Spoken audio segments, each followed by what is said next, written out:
Hey guys, what's up? Welcome back here to today's episode of Intuitive Angling, and really appreciate you guys checking out today's video and spending some time with me.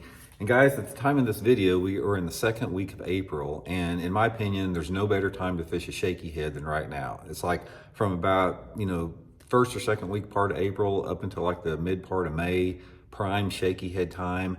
And there's a lot of variations on a shaky head. And I'm going to show you guys something that I figured out. Actually, it was down at Lake Norman in North Carolina about probably 15 years ago. I call it the see-through shaky head. And guys, when you get in the right set of conditions, this is going to outproduce any shaky head setup, any Ned rig, any wacky rig, anything like that that you can throw. So I'm going to show you guys how to set it up and what it is here in today's episode. Also, guys, a quick invitation. I'd just like to invite everybody to please consider hitting that subscribe button here at Intuitive Angling. Free and easy to do so. If you hit that notification button, you'll never miss a video. Good way to support the channel. And also, guys, please check out my Fish the Moment lake map breakdowns. We got the spring maps up right now, as well as the summer maps. These are maps I build specifically for Fish the Moment. Covers all the lakes across the country. It gives you guys 40 good GPS waypoints you can download straight into your electronic unit with some tips and advice on how to fish each spot. So I'll put the link in the description of this video there. Really appreciate that. Okay guys, first of all, here is the traditional shaky head setup for the springtime of the year. Most people, they use, some type of a 4 to 6 inch straight-tailed worm like the Zoom trick worm. And this is pretty much the standard. And don't get me wrong, this is an incredible fish catcher. But anyway, I was down at Lake Norman. We had I can't remember if it was a Bassmaster 150 or no, it's probably, I think it was a FLW tour event down there. And this was an April tournament, and there was fish in a lot of different stages. There were some fish that were actually spawning. There were some fish that were done spawning. Some fish that hadn't quite started spawning. But regardless, these bass were under those docks. And Lake Norman is full of the piling type docks with clear water and, probably 3 to 4 foot of visibility. And that's where those bass live at Lake Norman. That, especially the big spotted bass, is on the boat docks. You can go to Lake Norman and do nothing but fish docks and do really well. So anyway, in this tournament, everyone was throwing shaky head, everybody. And because I could see them, it's like they were throwing a wacky rig or a shaky head, and everybody had a green pumpkin or watermelon, color on. And since the docks were getting a lot of pressure and I knew those bass were there, it's like, I got to do something. I just got to figure something else out different. So anyway, I got thinking about it, and it's like, okay, I know in the clear water situations, they like clear translucent colors. So what I did is I had a 4-inch salt and pepper soft stick bait like this, which is not really considered a shaky head setup. And of course, what I do with it, I always go through there and, break everything up.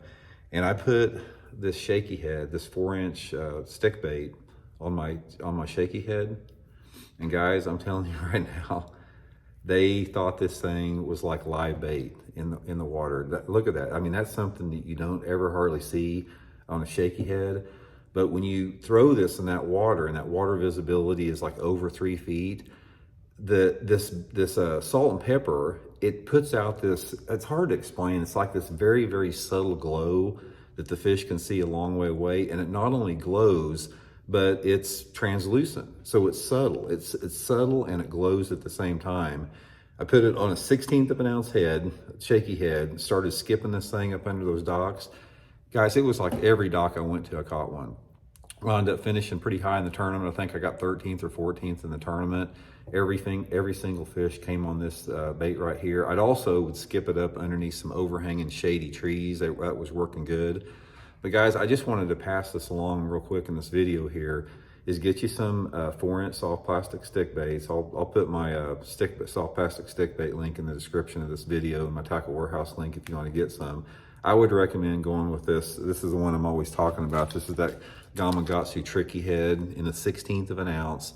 You don't want to use an 8. This is the key. The key is a 1/16 of an ounce. And the reason is that on a 1/16 of an ounce, you can skip it way back up underneath stuff. 1/8 ounce, if you try to skip an 1/8 ounce shaky head, it sort of catches the water and doesn't skip very good. But put it on a 1/16, and it's got a real nice slow fall. It's faster than a weightless, so you can cover more water, but it's got a nice little glide to it down.